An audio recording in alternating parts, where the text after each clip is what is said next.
So in the Sicilian romance, there is the main topic of fear of the unknown.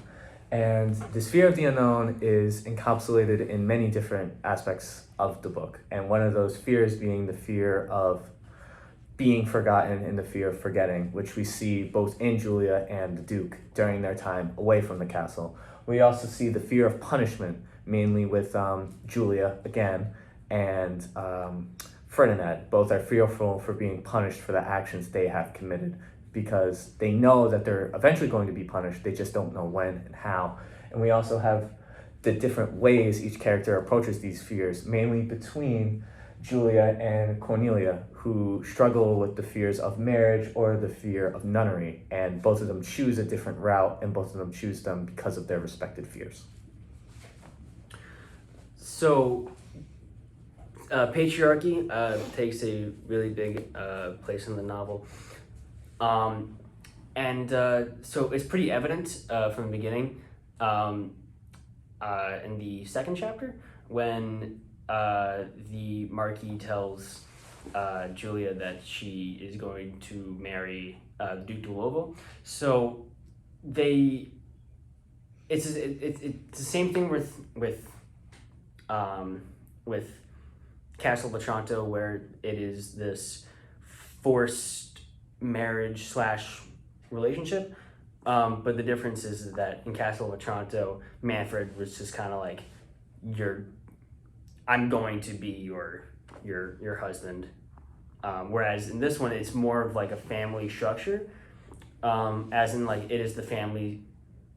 It is like the Marquis's decision was actually the Marchioness's, but and they do this for political reasons because of the Duke de Lovo's power and influence. But like I said before, it's the Marchioness's idea, and that really begs the question: like, is this really a patriarchy if the Marchioness is running things? And I would say yes, because she's still subscribing to patriarchal ideas, and I think that patriarchal ideas matter more than simply a structure that is led by a male, because technically, yes, like by definition, that is a patriarchy, but there are certain ideas in the patriarchy that that makes it definitively patriarchal. Oh.